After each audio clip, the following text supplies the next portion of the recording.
주보에 나와 있는 설교의 제목은 구원받은 사람의 행함이지만 실제적으로는 우리 삶의 결과물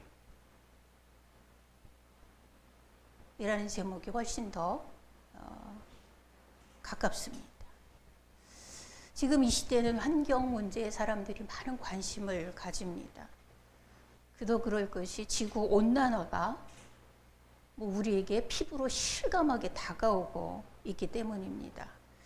극지방에 빙하가 녹고 그 물 때문에 해수면이 올라가고 또 얼음이 없어지면서 시원한 바람들이 또 없어지고 이렇게 하면서 우리가 지금 태풍을 계속해서 맞고 하루 여름 내내 장맛비를 맞고 이랬던 것처럼 자연재해가 아주 극심하다. 이래서 우리가 관심을 가질 수밖에 없습니다. 여러분, 저는 초등학교 때부터 고등학교 때까지 우리나라에 식물 등고선이 있잖아요. 뭐는 어디에서 나고 뭐는 어디에서 나고 주산지가 어디. 고등학교 졸업할 때까지 우리나라의 사과의 산지는 대구였었습니다. 그런데요, 지금 현재는 그 등고선이 평창까지 올라와 있습니다. 지금 평창 사과가 제일 맛있답니다. 그만큼 올라온 거예요. 대구의 온도가 지금은 평창의 온도가 됐다는 얘기가 되는 거예요. 이렇게 리얼하게 우리가 경험을 하면서 삽니다. 지구의 온난화. 어떤 기사를 보니까 10여 년, 제가 10년은 이해가 안 가서 그 얘기는 사실 본문에 쓰지는 않았는데 10여 년 전에는 사람들이 지구 전체에 흩어져 사는 그 분포가 지구 전체 그 땅의 14%밖에 안 됐답니다. 근데 10년이 지난 오늘날에는 76%가 지구 각 지역에 흩어져 산답니다. 이러면서 자연에 손을 대게 되겠죠. 밀림들을 다 파괴하고 훼손하죠. 나무 없어지죠. 우리나라도 태양광 설치하느라고 나무 없애갖고 지금 홍수의 50%, 홍수 때문에 50%가 태양광이 없어졌다는데 산사태가 나서 산사태의 50%가 아니라 태양광의 50%가 산사태로 다 없어졌다. 그러면 산사태는 많은 원인이 태양광 때문이다. 이렇게 이야기할 수도 있는 겁니다. 어쨌든 자연을 훼손한다는 것이 우리에게 재앙으로 다가오는데 이렇게 사람들이 많이 흩어져 살면서 자연을 훼손하고 재앙을 스스로 만들어내고 이렇게 됩니다. 이 말은 뭐냐 하면 사람의 삶의 흔적, 사람의 삶의 결과가 별로 좋지 않은 것들을 만들어낸다 라고 말할 수 있겠다. 그런 면도 가지고 있다 라고 얘기할 수 있겠습니다. 오늘은 특별히 사람들이 살면서 만들어내는 결과물, 긍정적인 결과물들도 있습니다. 그러나 그렇지 않은 결과물들 쪽에 한번 관심을 가지고 이야기를 해보려고 합니다. 여러분, 우주 쓰레기라는 얘기를 들어보셨을 겁니다. 사람들이 지금은 지구에만 사는 것이 아니라 인공우선, 유인우주선 이런 것들을 쏘아 올려서 지구를, 태양계를 전체적으로 사진을 찍고 개발을 하고 사람들이 우주선을 타고 우주에 다녀오기도 하고 그렇습니다. 근데 이 우주 쓰레기라는 것이 뭐냐 하면 수명을 다한 인공위성들. 인공위성이 영원한 거 아니거든요. 기계이기 때문에 수명이 가는 만큼 가겠죠. 몇 년에서 몇십 년까지도 가는지 모르겠습니다. 수명을 다한 인공위성들. 쏘아 올려놓고 수명 다 했다고 걷어오는 게 아니라 그냥 내버려 두는 거예요. 그리고 이제 로켓을 쏘면 로켓이 분리하잖아요. 그럼 분리하고 그 안에서 다시 뭔가가 나와서 궤도를 찾아가는 거거든요. 분리할 때 앞에 있었던 그거, 로켓의 상단부. 그 다음에 인공위성이 분리할 때 겉에 쌌던 것들하고 이런 것들이 다 부서지면서 나오는 파편들, 이런 것들이 우주 쓰레기입니다. 지금 지구의 궤도를 따라서 돌고 있는 1cm 이상의 우주 쓰레기만 60만 개 이상으로 추정된다. 그 중에 2만 개 정도는 조금 위험할 수도 있어서 레이더와 망원경으로 그 경로를 추적하고 있다. 이렇게 이야기합니다. 물론 그런 것들이 지구에 떨어져서 사람이 다친 적은 없습니다. 들어오다가 대기권에서 타서 없어지든지 바다의 양이 더 많으니까 주로 이제 큰 바다에 떨어지든지 그렇게 했었습니다. 이 우주 쓰레기들이 지상으로 낙하해서 인명의 피해를 갖고 오지는 않지만 이것들이 왜 거론이 되는가 하면 지구를 따라 도는 속도가 너무 빠른 거예요. 초속 1초에 8km를 간답니다. 여러분, 지구에서는 가장 빠른 게 총알이라고 그래요. 하도 쌩쌩거리는 사람은 총알 같다 그러잖아요. 총알이 1초에 900m를 간다는데 이 우주 쓰레기는 1초에 8km를 가는 거예요. 정확하게 7.9km. 그러면 총알보다 몇 배니까 빠른가 하면 9배가 빠른 겁니다. 77이 40. 아니, 99, 81. 네. 9배 가까이 빠른 겁니다. 초고속으로 움직이기 때문에 인공위성도 같이 움직이는 거거든요. 그러면 인공위성하고 부딪힐 때 문제가 될 수도 있고, 유인 우주선과 부딪힐 수도 있고, 그 다음에 우주국제정거장을 파괴할 수도 있고, 그러면 우주선들이 안착할 데가 없으니까 큰일이 나는 거죠. 이런 여러 피해들, 간접적인 피해들을 가져올 수 있습니다. 우주 쓰레기와 더불어서 이제 우리가 생각해 볼 거는 뭐냐면 해양 쓰레기입니다. 이거는 우리가 피부로 와 닿는 겁니다. 왜냐하면 우리의 생활에 직접적인 영향을 주기 때문에. 바다에 버려지는 쓰레기는 대부분 다 인간의 생활 쓰레기입니다. 그죠? 네. 그 대부분이 뭐냐 하면 플라스틱, 스티로폼, 비닐, 그렇다고 합니다. 우리가 영상으로도 보지만 여러분 그거 보셨어요? 코끼리 코에 박힌 빨대. 그 빨대 빼는데 거북이가 우는데요. 그 큰 거북이 있잖아요. 이렇게 큰 거북이들. 그 거북이 코에 빨대가 박혀서 자연보호 전문가들이 그거를 잡아다 빼는데 우는데 사람처럼 울더라고요. 엉엉하면서. 그거 못 보겠대요, 그 영상. 빨대 꼽혔는데 그거 뺐는데 거북이 코에서 코피가 주르르 흐르더라고요. 또 어떤 돌고래는 우리가 쓰는 그 비닐봉지, 그 손잡이 있잖아요. 그 구멍에 돌고래는 입이 이만큼 나와 있잖아요. 거기에 이렇게 걸린 거예요. 그러니 입도 못 벌리고 답답하니까 이걸 어떻게 빼려고 뱅글뱅글 돌고 막 그러다가 결국은 죽었더라고요. 이게 해양 쓰레기들의 폐해를 우리가 대표적으로 볼 수 있는 것들입니다.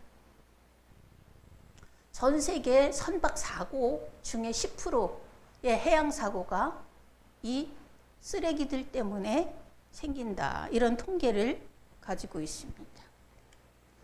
해양 쓰레기는 사람들이 배를 타고 다니기 시작하면서 바다에 버리기 시작한 것들부터 시작해갖고 지금은 바다에 갖다 버리지 않아도 땅에 쓰레기가 넘쳐나서 이렇게 홍수가 나고 많은 것들이 쓸려 내려갈 때 다 쓸려 내려가서 바다에 모이게 되는 겁니다. 각종 생활 쓰레기, 음식물 찌꺼기, 인간 가축들의 배설물들, 이런 것들, 음식물 찌꺼기, 배설물 이런 거는 유기물이니까 미생물들이 분해하고 그러면 분해돼서 없어진다. 이렇게 볼 수도 있습니다. 그런데 이제 문제는 뭐냐면 산업혁명 이후에 문명이 발달하면서 만들어낸 화학 물질들입니다. 대표적인 것이 플라스틱, 비닐 이런 것들입니다. 여러분, 이 플라스틱은 사람들이요, 한 사람당 1년에 사용하는 플라스틱의 양이 42kg에 해당한다 그래요. 날씬한 사람들, 몸무게만큼 쓰는 거죠. 예. 이것들 중에 많은 양이 바다로 흘러 들어가는데 이거는 유기 물질이 아니기 때문에 분해가 되지 않고 영구적으로 그냥 바다에 머무는 겁니다. 우리나라도 인천 앞바다에 버려지는 쓰레기의 양이 1년에 19만 제곱미터. 실감나게 얘기하면 1톤 트럭으로 10만 대 분량을 바다에 쏟아 붓는답니다. 10톤 트럭 1만 대. 대단하죠? 10톤 트럭 1만 대 분량을 바다에 쏟아 붓는다. 이 해양 쓰레기가 우리에게 주목이 되는 이유는 뭐냐 하면 선박사고의 원인, 그 다음에 바다 오염. 바다가 오염되기 때문에 거기에 사는 생물들의 중독. 이 중독된 물고기들을 먹는 사람들에게 질병의 악순환. 이런 고리들이 만들어지는 거예요. 이래서 문제가 되는 겁니다. 아주 심각한 문제가 되는 거죠. 사람들은 물고기가 우리에게 어떤 물고기는 등푸른 생선은 오메가3가 좋고 하지만 이게 다 오염이 돼서 밥 넣고 먹기가 조금 찝찝하다. 그런 사람들도 많이 있습니다. 사람의 삶의 결과가 문명의 발달이라는 좋은 점도 있지만 반면에 쓰레기라는 만만치 않은 결과도 간과할 수가 없습니다. 그럼 사람이 살면 이상하게 쓰레기가 나와요. 우리가 아침 저녁으로 샤워를 하지만 여전히 목욕탕에 가서 닦아보면 때가 밀리는 것처럼 깨끗하게 산다고 하는데도 불구하고 우리들이 살다 보면 택배가 왔어요. 뜯는 순간 쓰레기 되는 게 포장지들이에요. 박스, 스티로폼 박스, 플라스틱. 이제 곧 있으면 추석이 다가오는데 선물 누가 들고 옵니다. 뜯는 순간 알맹이 깨고 다 쓰레기. 그건 내가 잘못해서도 아니고 사람이 살면 이상하게 결과물들이 쓰레기가 많이 나와요. 그럼 우리 한번 생각을 해보십시다. 우리 삶은 영적으로도 육적으로도 성장을 도모하는 좋은 일들이 있는 반면에 같은 맥락에서 만만찮은 쓰레기가 나오지 않을까? 이 쓰레기로 해양 쓰레기처럼 악순환의 고리를 만들어내지 않을까? 이런 도전을 오늘 본문을 통해서 한번 보기를 원하는 겁니다. 야고보서 3장을 펴놓으시고 야고보서 3장 1절 바로 앞에가 2장 26절입니다. 야고보 사도는 2장 마지막 절에 이렇게 얘기합니다. 영혼 없는 몸이 죽은 것 같이 행함이 없는 믿음은 죽은 것이니라. 영혼 없는 몸이 죽은 것 같이 행함이 없는 믿음은 죽은 것이니라 라고 하고 바로 3장에 뭐를 얘기하는가 하면 말, 그리고 실수, 이 부분에 대해서 지금 경계하고 있습니다. 지금 첫 번째로 제가 말씀드리고 싶은 것은 사람은 누구든지 말에 실수가 많다. 이건 제 말이 아니라 2절에 얘기하고 있습니다. 2절에 한번 2절 같이 읽습니다. 시작.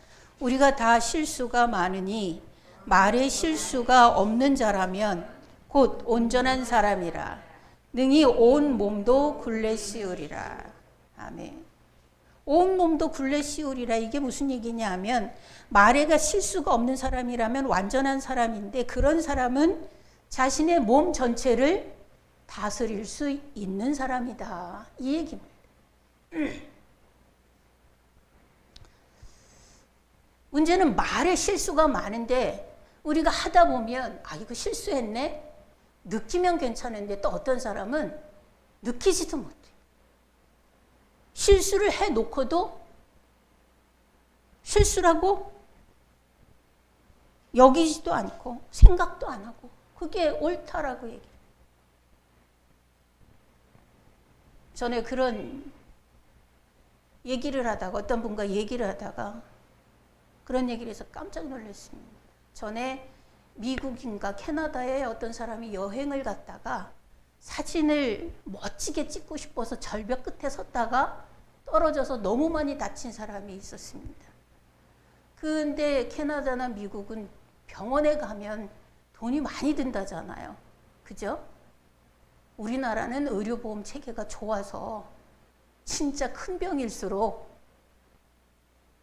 돈이 별로 안 듭니다. 여러분, 제가 산정특례라고 하는 질병으로 등록이 되어 있어요. 또 암수술하고도 중증 암 환자로 등록이 됐습니다. 제가 지난 금요일 날 병원에 가서 엑스레이를 찍고 수술 부위를 엑스레이를 찍고 의사를 만나고 왔습니다. 여러분, 엑스레이가 얼마쯤 들죠? 병원에서? 홍정 목사님하고 이 얘기를 하고 둘이 많이 웃었는데 한 10,000원쯤 드는 것 같아요. 근데 제가 얼마 냈는 줄 압니까? 9,700 얼마가 나왔더라고요. 근데 제가 400원 냈습니다. 대학병원에 가서 검사하고 400원 내고 왔어요. 대학병원의 교수 의사들을 만나고 그 사람한테 약 처방을 받고 가지고 나와서 진료비를 얼마를 냈냐면 1,000원 냈습니다. 1,400원 내고 왔어요. 제가 전체 의료비의 5%만 냅니다. 우리나라는 그래요. 의료보험 체계가 아주 잘 되어 있는 거죠. 그래서 사실은 지금은 이런 병에 걸려도 큰 병에 걸렸는데 돈이 없어 죽지는 않는 것 같아요. 나라에서 살려놓는 거죠, 일단은 다. 예, 다 살려놓습니다. 아마 수술했을 때 수술비를 나라에서 해주지 않았다면 4,000~5,000만 원 나왔을 것 같아요. 근데 5%만 내니까 203만 원 냈습니다. 이런 정도. 예. 근데 미국이나 캐나다는 그걸 다 자기들이 내잖아요. 근데 이 다친 사람이 뭐 몇억, 10몇억 의료비가 그렇게 나온 거예요. 그러니까 이 사람이 나라에다가 편지를 보내서 살려주세요, 도와주세요 이런 편지를 보냈다고 이제 뉴스에 나왔습니다. 사람들이 어떡하냐. 근데 이거를 개인이 여행 갔다가 난 사고인데 나라에서 이거를 해줘야 되는 건가? 이 의구심은 다 가집니다. 해주는 것이 옳으냐? 그렇지 않으냐? 이런 것들에 대해서는 뭐 자기 의견을 가질 수 있어요. 근데 지금 저랑 얘기했던 어떤 분이 차라리 저렇게 많이 다쳐서 저를 내면 죽는 게 낫지 않아? 이 얘기를 하는 거예요. 깜짝 놀랐습니다. 그분의 자녀들도 외국을 다니면서 일을 하는 자녀가 있는데 어떻게 그렇게 얘기를 하지? 사고는 누구에게나 날 수 있는 건데 저건 좀 심하지 않나? 그래서 그거는 아니지 않아요? 그렇게 얘기를 했더니 난 원래 그래. 나는 말 이렇게 해. 여러분, 실수를 실수로 알아야 되는데 그 실수가 아니라고 나는 원래 말을 그렇게 한다고 그렇게 얘기하는 거 그거는 아니지 않을까요? 이런 얘기들을 지금 2절에서 얘기를 하는 거예요. 우리가 실수가 많은데 말에 실수가 없으면 좋겠다. 그런 사람이 온전한 사람이다. 만약에 그것을 생각을 바꾸고 그 말절을 절제할 수 있다면 너는 온몸도 다스릴 수 있을 거다라고 얘기를 합니다. 그 얘기인 거예요. 1절 다시 한번 보십시오. 1절. 내 형제들아 너희는 선생된 우리가 더 큰 심판을 받을 줄 알고 선생이 많이 되지 말라. 선생. 우리는 습관적으로 가르치려고 드는 것 같아요. 그리고 옳은 말을 말이라고 생각하고 다른 사람들에게 쏟아붓지요. 여러분, 어떤 사람이든지 옳은 말을 하지 않는 사람은 없습니다. 다 옳은 말이에요. 다 옳은 말 합니다.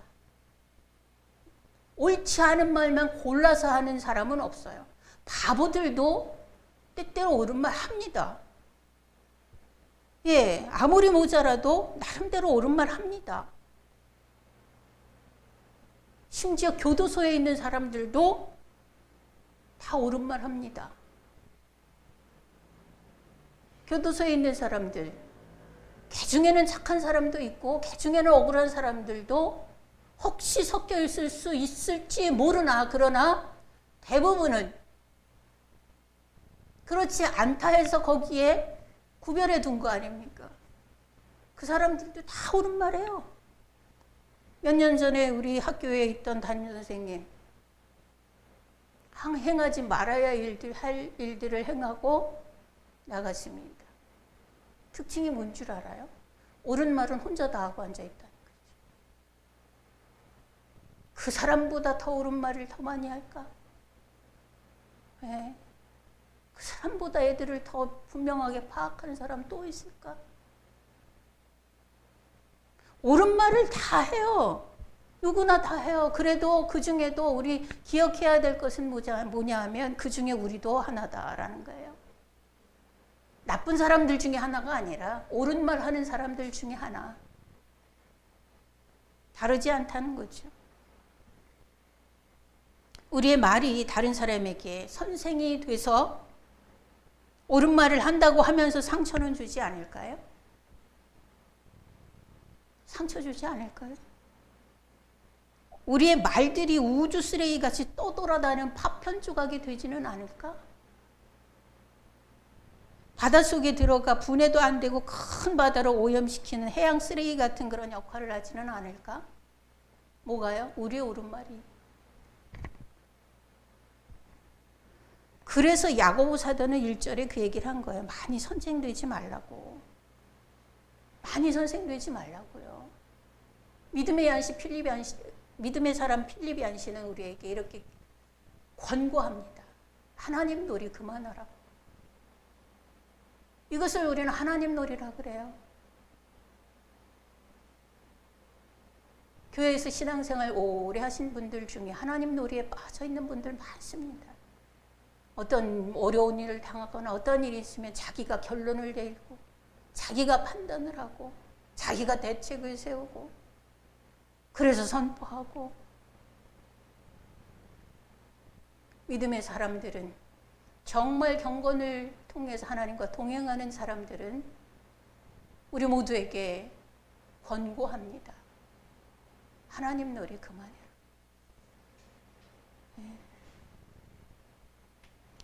사람은 말의 실수가 너무 많습니다. 네. 그러면 혀는 또는 말은 무서운 것이라 관리를 잘해야 하는데 어떻게 할까? 어떻게 관리를 할까? 3절에 보면 첫 번째로 입에 재갈을 물려라 라고 말합니다. 입에 재갈을 물려라. 3절 같이 읽습니다. 시작. 우리가 말들의 입에 재갈 물리는 것은 우리에게 순종하게 하려고 온몸을 제어하는 것이라. 아멘.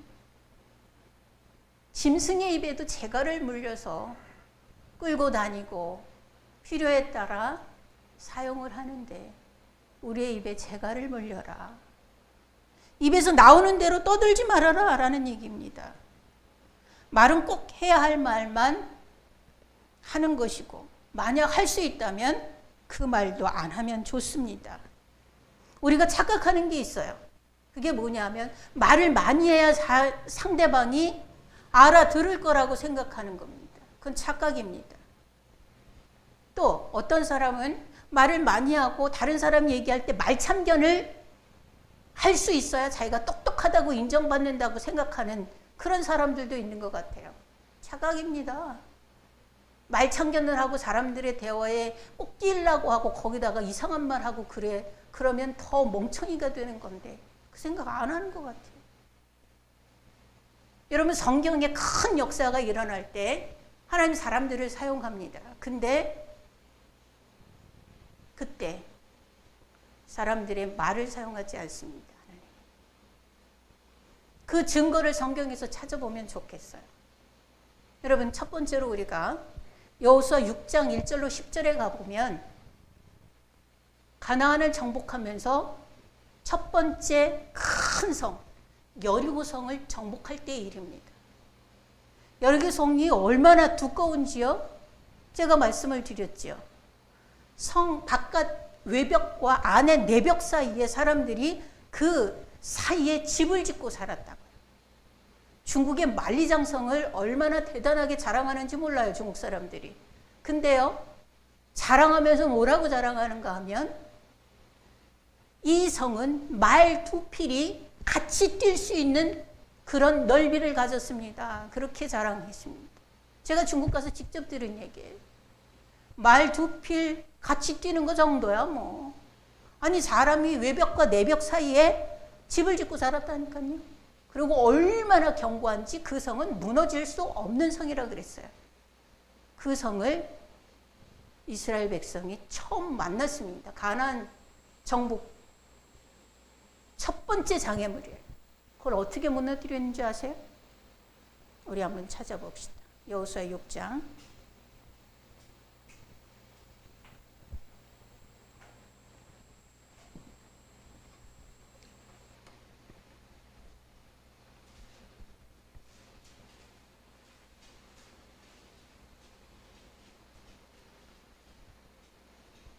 3절부터 5절 먼저 읽을 테니까 눈으로 한번 따라와 보십시오. 너희 모든 군사는 그 성을 둘러 성 주위를 매일 한 번씩 돌되 엿새 동안 그리하라.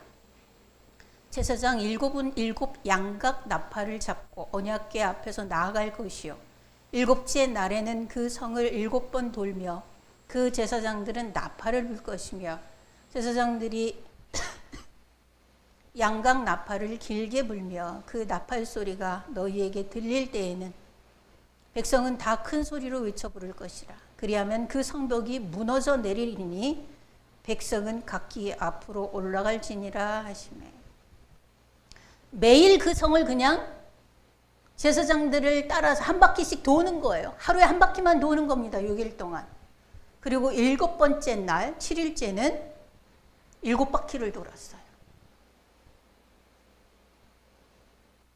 그러고 나서 와 할 때 그 견고한 성은 무너져 내렸습니다. 하나님은 약속하셨습니다. 역사 속에서 이 여리고 성은 다시 재건할 수 없다. 만약에 재건하면 그 가정은 씨가 마른다. 네. 나중에 히람이라는 사람이 재건하려고 애쓸 때 성벽을 건축할 때 맏아들이 죽고 둘째 아들이 죽고 대가 끊기는 겁니다. 하나님의 약속은 무서워해야 돼요. 설교가 잠깐 옆으로 빗나갑니다만 하나님은 분명히 10계명 2번 계명에서 그랬습니다. 나를 사랑하는 자는 천대까지 은혜를 주고 나를 미워하는 자는 3, 4대가 망하리라. 그래서 저는 기도하고 있습니다. 하나님, 누가 지금 교회를 향하여 어떤 목사님을 향하여 공권력의 살아있음을 보여주라고 얘기를 했다는데 하나님의 살아계심을 보이소서. 공권력의 살아있음이 큰지 하나님의 살아있음이 큰지 그건 자기의 신앙대로 판단하시고 저는 기도합니다. 하나님이 살아있음을 보이소서. 하나님을 미워하는 자는 3, 4대가 망한다고 했는데 그의 이름이 죽어서도 부끄러운 이름 되게 하시고 그의 가정이 3, 4대가 망하게 하시되 그를 쫓는 지금의 현재 추종자들이 다 같은 맥락에서 다뤄지게 하소서. 저는 기도합니다. 어쨌든 여리고 성은 이렇게 해서 무너졌습니다. 단서가 뭔 줄 압니까? 우리 10절 같이 읽어보겠습니다. 10절. 여호수아 6장 10절입니다.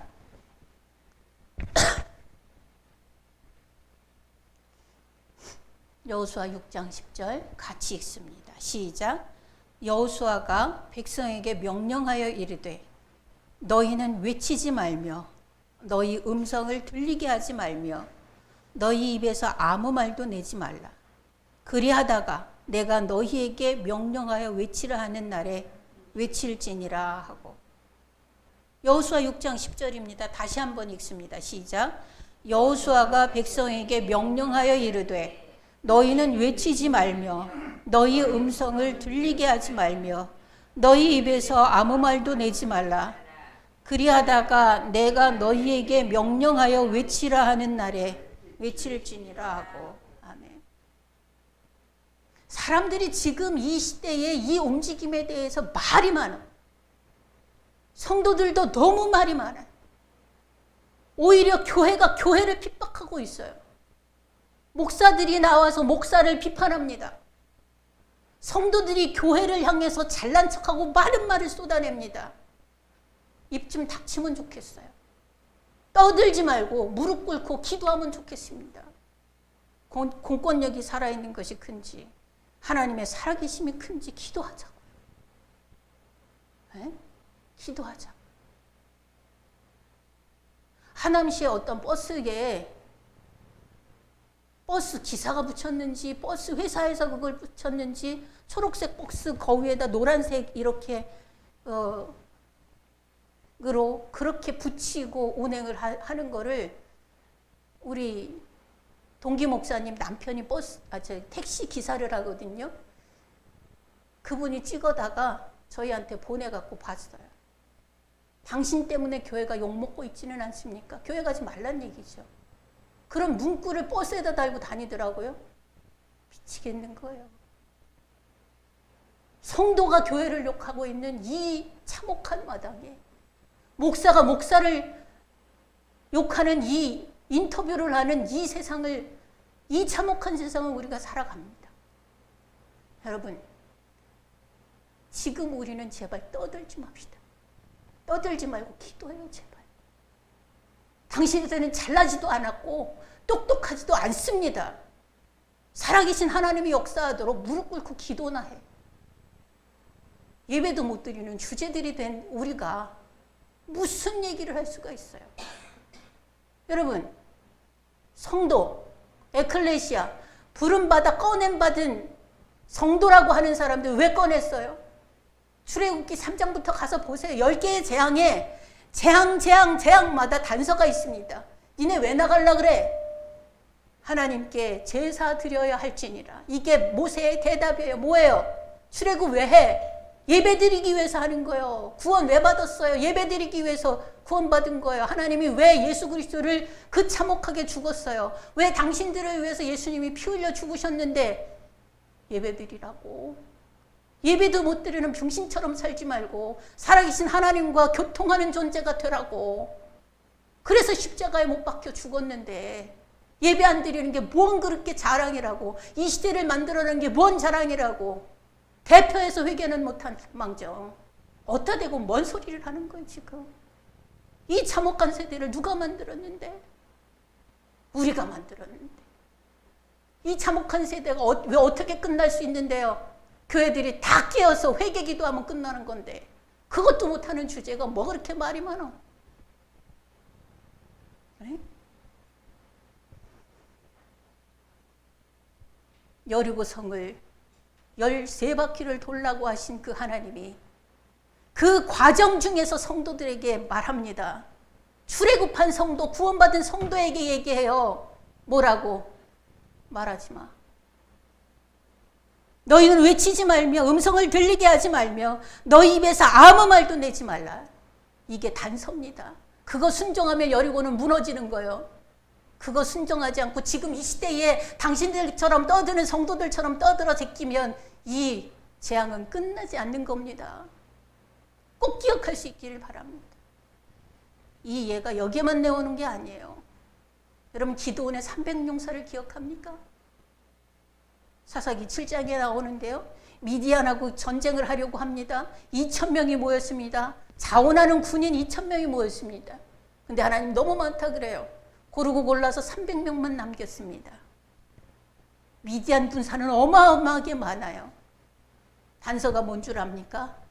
말하지 말고 포위만 하는 겁니다. 그리고 신호가 떨어지면 기드온과 여호와의 칼이야라고 한 번만 외치면 끝나는 겁니다.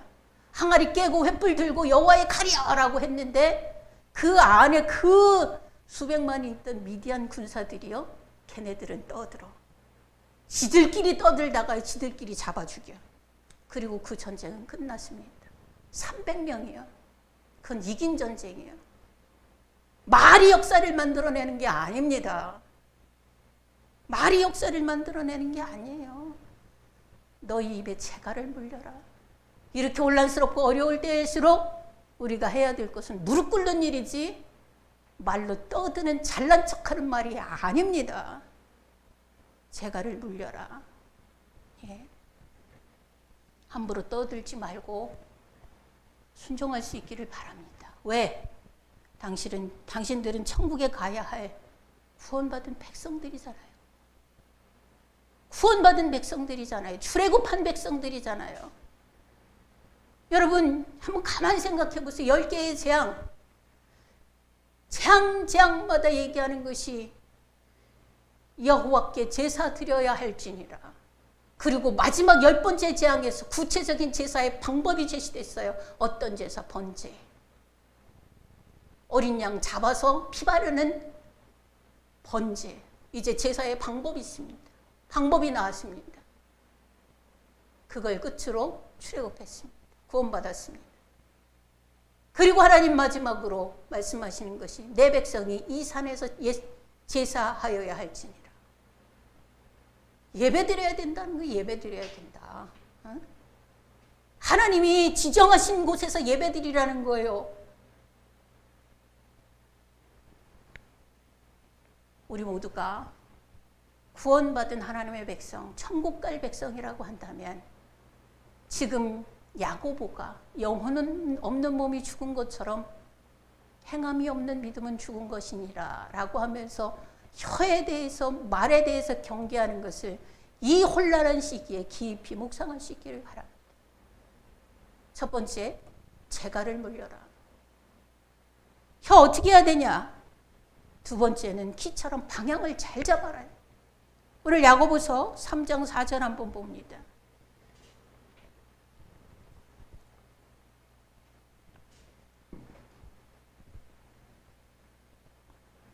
야고보서 3장 4절입니다. 같이 읽습니다. 시작. 또 배를 보라. 그렇게 크고 광풍에 물려가는 것들을 지극히 작은 키로서 뜻대로 운행하나니. 아멘. 바다에서 배는 어디든지 갈 수 있습니다. 그 넓은 바다에 뭐 어디든지 갈 수 있어요. 그런데 고기를 잡는 목표를 가지고 나가는 배는 키를 사용해서 고기가 있는 곳까지 갑니다. 그러려면 키를 사용해야 돼요. 그리고 고기를 다 잡고 이제 집으로, 항구로 돌아오려면 또 키를 사용해서 방향을 제대로 잡아야 돌아올 수 있습니다. 키는 그렇게 사용하는 거예요. 키를 사용하지 않으면 여기저기 떠돌아다니는 난파선밖에는 안 되는 겁니다. 난민선, 난파선 될 수 있는 거예요. 네. 마찬가지로 혀라는 인생의 길을 제멋대로 움직이도록 내버려 두면 난파선처럼 인생이 가치 없이 여기저기 굴러다니게 됩니다. 키는 목표를 이루는데 사용하는 겁니다. 방향을 방향 타지요. 혀는, 말은 자신의 인생에 가치를 드러내는 겁니다. 그러니 말은 껌이 아니니 씹어뱉지 마시고, 광대상에서 할 단어는 아니지만 씹으려 뱉지 마시라는 얘기예요. 말을 함부로 하지 말라는 얘기입니다. 아무 말이나 나오는 대로 떠들어대지 말고 하고 싶다고 다 하면 안 되는 겁니다. 혀는 우리의 인격과 인생의 가치를 드러내는 인생의 키라고 하는 것을 기억하셔야 합니다. 내 인생의 방향을 잡아주는 건데 이 말 저 말 들은 대로 생각나는 대로 아무거나 뱉어내면 그건 다 쓰레기요. 바다에 들어가는 해양 쓰레기고 궤도를 따라서 떠돌아다니는 우주 쓰레기입니다. 그 다음에 5절, 6절 같이 읽어봅니다. 5절, 6절 시작. 이와 같이 작은 것이로되 큰 것을 자랑하도다. 보라, 얼마나 작은 불이 얼마나 많은 나무를 태우는가. 혀는 곧 불이요 불이 세계라. 혀는 우리 지체 중에서 온몸을 더럽히고 삶의 수레바퀴를 불사르나니 그 사르는 것이 지옥불에서 나느니라. 아멘. 혀는 불이고 불의 세계라. 불 붙으면 타면 아무것도 남기지 않고 흔적을 모두 지워버립니다. 흔적을 지워버린다고 해서 더러운 거 싹 태워서 쓰레기 태워서 좋다. 그런 개념이 아니고 깨끗이 청소하는 의미가 아니고 6절에 보면 그 불은 불의의 세계라. 그리고 지옥불이다라고 지적하고 있습니다. 다시 말해서 혀를 잘못 놀리면 말을 아무렇게나 하고 살면 불의의 세계, 지옥불에 내 인생을 태우는 것과 같다라고 얘기하는 겁니다. 이 말씀이 우리 모두에게 경계가 되기를 바랍니다. 그러면 혀를 어떻게 사용하면 좋을까? 뭐 하는데 말 안 하고 살 수는 없잖아요. 벙어리들도요, 여러분. 중국에서 사역할 때 벙어리 운동회를 한번 갔습니다. 벙어리들이 운동회 하면 소리를 못 내니까 되게 조용할 것 같지 않아요? 그렇죠? 근데 벙어리들도 소리 내는데 시끄러워요. 엄청 시끄럽습니다. 이상한 소리, 어버버 소리로 크게 그 소리를 내면서요. 깃발 같은 걸로 막 두들기고 하여튼간 엄청나게 시끄럽고 벙어리들이 대부분 듣지도 못한다잖아요. 지 귀에 안 들리니까 막 쏟아내는 거예요. 막.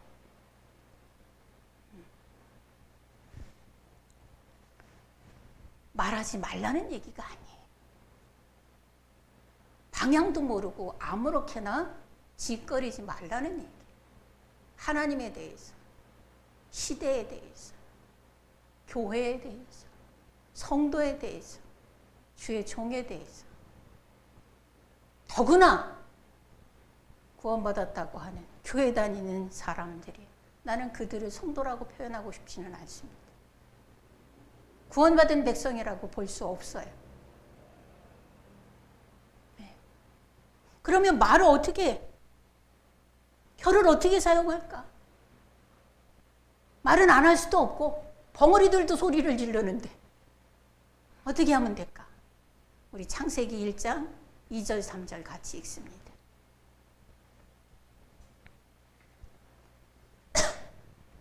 창세기 1장 2절 3절입니다. 같이 읽습니다. 시작.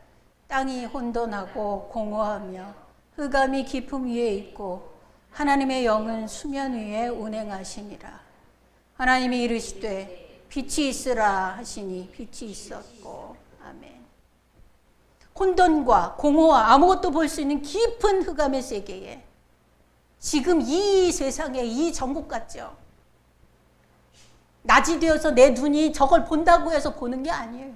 앞이 한치도 보이지 않는 이 흑암과 성도가 서로를 물어뜯는 이 혼란의 시대에 혼돈과 공허와 아무것도 볼 수 없는 이 흑암의 세상에 하나님이 하신 것처럼 빛이 있으라 선포하고 그 다음에 어떻게 됐죠? 하늘도 보이고 땅도 보이고 하늘을 나는 새도 만들어지고 식물도 생기고 바다도 보이고 살아가는 생물체들이 서로 어우러져 살면서 질서도 생기고 빛이 있으라 한마디가 그 다음 것들을 쫙 펼쳐놓는 겁니다. 말은 이렇게 하는 겁니다. 네? 말은 이렇게 하는 거예요.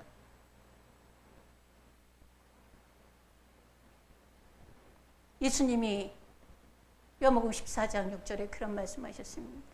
내가 곧 길이요 진리요 생명이니 나로 말미암지 않고는 아버지께로 올 자가 없느니라.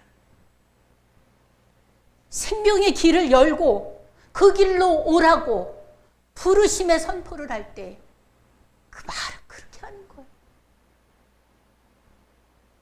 나를 따라오너라 내가 너로 사람을 낚는 어부가 되게 하리라. 이렇게 하면서 제자를 부르셨습니다. 사람을 세울 때 말 그렇게 하는 겁니다. 사람을 세우는 말을 하는 거예요. 괜히 껍적거리고 이상한 말이나 해대고 낄낄거리는데 말하는 게 아니고, 그러는데 혀를 사용하는 게 아니고, 제발 구원받은 백성들이라면 이 말씀이 심령에 박히기를 축원합니다.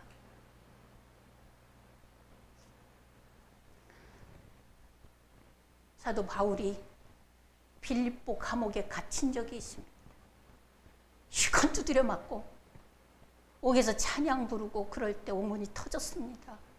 간수가 자기 집에 초청해서 씻기고 먹이고 자기와 가족들, 친척들, 친구들 다 불렀습니다. 그에게